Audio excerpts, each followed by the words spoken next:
We've got 3 great organizations, a 3rd annual golf tournament, but 1 great guest. Meet her coming up next on Carolina People.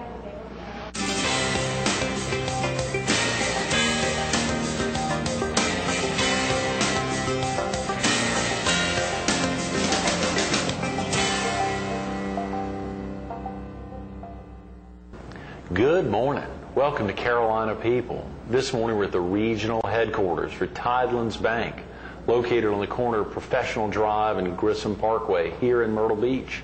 We're focused on an upcoming golf tournament to benefit the Alzheimer's Association.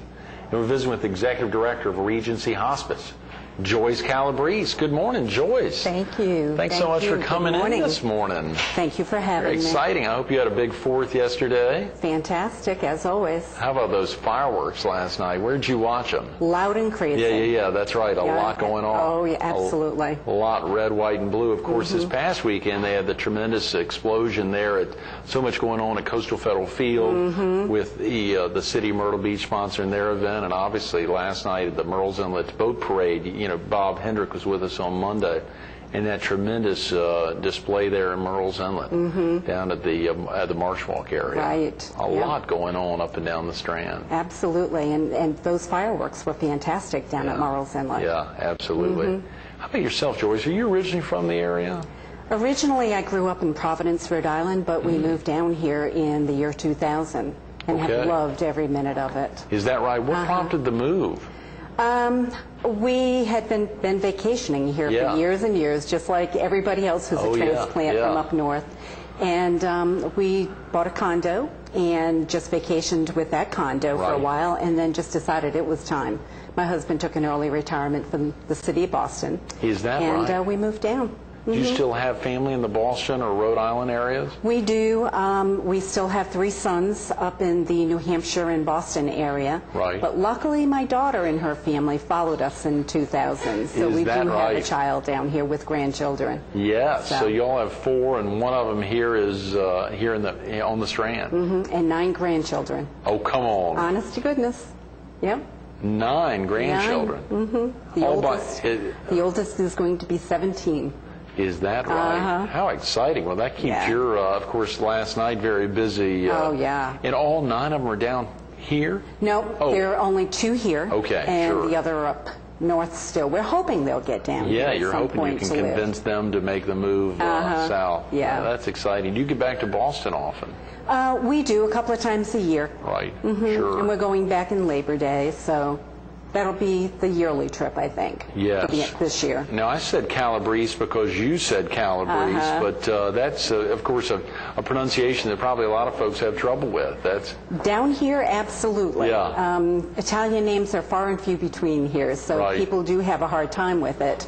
But Calabrese is the way we say it. Sure. But the children up north still say Calabrese. Is that right? Oh, yeah. You've got to have that vowel sound on the end if you want to fit in with the Italian culture up there. You and I have a mutual friend in Ronaldo and his wife Fran, and of course Michael Delgardo there at the Italian Restaurant of the Year, Villa Romana. How do you pronounce their last name? Montrose, or is there a special? I say Montrose. Yeah, there we go. You probably do it correct. Yeah. You probably do it correct. That's exciting. But you are. It's the best Italian restaurant. It is. They're at least once a week, if not twice. I think they're celebrating 20-some years recently. I think you're right. It's been north of 20 years. I know. He and Fran, of course, Mama Lucia and Claudio, and even the folks formerly, his brother-in-law and sister, who were working in there. They just worked so hard to set up a great establishment for many.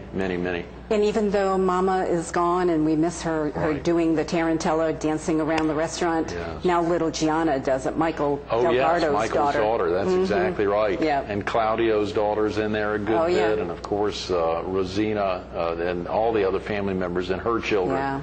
Who still have, and Mama Lucia's spirit is definitely there as well. Oh, you're not kidding. It's wonderful. It's family once you walk in there. It's like being in Cheers in Boston. Everybody knows you. That's right. You know, That's it's right. a great place. Those are great words, Joyce. Why did you get involved? What prompted your involvement with the Alzheimer's Association? Of course, you're very active there with Regency Hospice as their executive director. But the Alzheimer's Association, their 3rd annual golf tournament coming up, a lot that has to happen to make that event successful. What prompted your involvement with Alzheimer's? Well, I'm a nurse, first of all, and I've worked with a lot of Alzheimer patients. And I can see how devastating that disease is, not only for the patients, but more for the family. And my husband's aunt recently died this year after 12 long years of dealing with the Alzheimer's disease. You said your husband died? No, my husband's aunt. Your husband's aunt, yes. Excuse me, right, yes, from Alzheimer's after 12 years. 12 years, yeah. She was bedridden for probably 10 of those years. Didn't recognize even her son coming in the family, you know, to visit. And I was very close with her. She and I used to go to the Museum of Fine Arts in Boston one weekend a month and have lunch, you know, just a girl's time out. And so it was really hard on me also, as well as the rest of the family. I bet. So I've just got this desire to help the Alzheimer's Association to hopefully find a cure someday, or shorten, or at least not shorten, but at least lessen the symptoms of Alzheimer's through their research with medications. Share with viewers who may not be totally familiar with Alzheimer's and all of its terrible, debilitating aspects of the disease, a little bit about the disease. Alzheimer's is a progressive brain disease. There are plaques that actually take presence in the brain so that the cells where the plaques are die. And so the Alzheimer victim actually loses the ability to walk, to talk. They forget how to swallow. They forget how to toilet themselves. They forget everything. It's just horrific, as I said. And eventually they become bedbound. And there are some personality disorders, too, that the patients may exhibit, with hallucinations or delusions or aggressive behavior. And that's where the families just don't understand. And it's, you know, it's so hard for them to accept the disease and the behaviors of the person that they've loved for so many years. And now here this person doesn't even remember their name or who they are. So it's a very bad disease. And unfortunately, you know, the research that's been done hasn't found a cure after all of these years.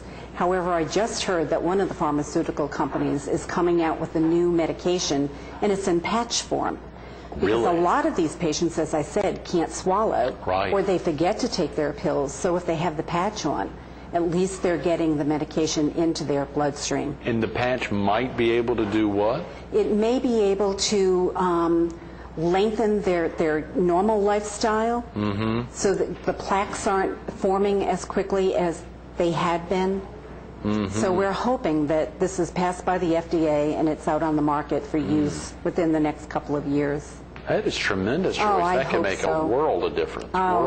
Looking forward to it. How many folks, of course, you know, the bulk of our viewers in the PD in southeastern North Carolina, but here along the Strand, let's say here along the Strand, how many folks are actually impacted? Do you have any idea, general numbers of the folks impacted? Not only the families, but directly folks who may have Alzheimer's. There are approximately 5,000 patients or people diagnosed with Alzheimer's on the Grand Strand, according to the Alzheimer's Association of South Carolina. They're terrible figures. It is. It's terrible. And that's the patients who are diagnosed. There are many more who are undiagnosed, and that number we don't know.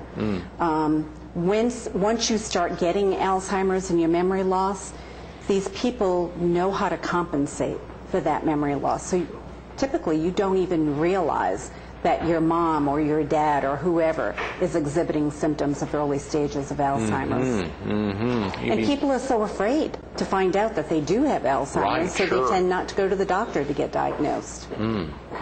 That's terrible. Very sad. And there's 5 million people approximately in the United States alone that have been diagnosed with Alzheimer's. 5 million? 5 million. 4.9 million of that 5 are over the age of 65.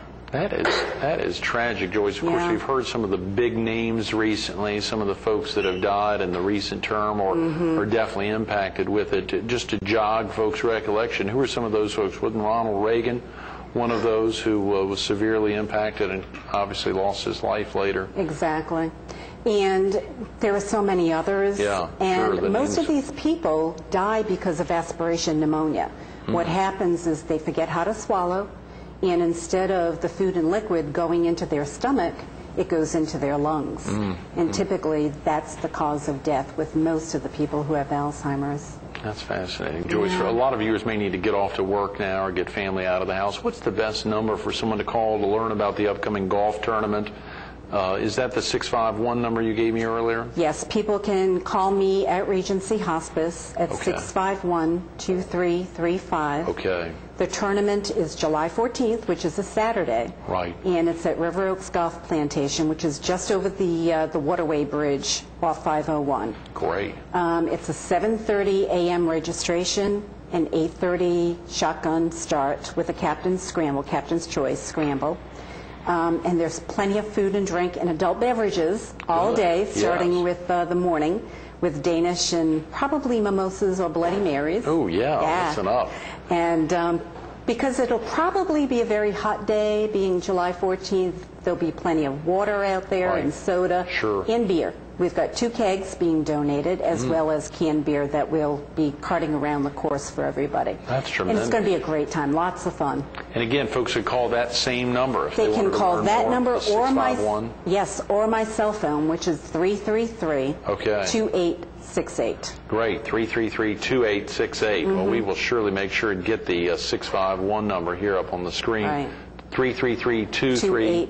2868. That's wonderful. 651-2335 to learn more. And of course, there are a lot of other fundraising events during the year for the Alzheimer's Association. What are some of those other events the viewers may or may not have heard of that they, if they can't be out on Saturday, July 14th, or if they're not a golfer and they just want to support the fight to find a cure for Alzheimer's, what are some of the other events during the year they can get involved in? Our signature event with the Alzheimer's is the Memory Walk. Oh, right, sure. And that's going to be held at Broadway at the Beach on September 29th. That's also a Saturday. And it's 9 o'clock registration and 10 o'clock for the walk. And people don't have to walk. That's a misnomer. Just because it's called a walk, you don't have to. We have lots of the residents coming from assisted living facilities who'll be there in their wheelchairs, and plenty of nurses around also to take care of them just in case. But that's our signature event. And we'll have some local celebrities there, just as we do at the golf tournament. Great, yeah. And who are some of those for viewers who may hear on a Thursday morning and get excited? Who are some of those local celebrities who? Well, Michael Delgado is going to be there. He is a celebrity. Absolutely. The accordionist at Villarmana. He's actually playing golf in the foursome at our golf tournament. Great. And at the Alzheimer's Walk, he's going to be roving through all the people with his accordion. Oh, you're kidding. For entertainment. Well, that's a celebrity in and of himself. That's great. Also at the walk we have the not to put you on the spot about those celebrities, I'm sorry. Yeah, as we think about there's so many great celebrities in the area, and the fact that they find the time to give it up to support groups like the Alzheimer's Association. Well, Rob Napier, the fiddle player at the Alabama Theater, he's also in one of our foursomes. Great. So we're looking forward to having him. Sure, absolutely. He plays frequently at River Oaks Golf Plantation, and he's a big supporter, so we're lucky to have him there. And the folks there at River Oaks that clearly care a lot, Dan Gray and so many others who care a lot about Alzheimer's and want to work hard to find a cure as well. Well, the GM there, Chris Hawk at River Oaks, his grandmother has Alzheimer's, so he always supports us to the nth degree. And of course, my husband works there too. So good. Oh, yes. Even better, Joyce. We have a good in there.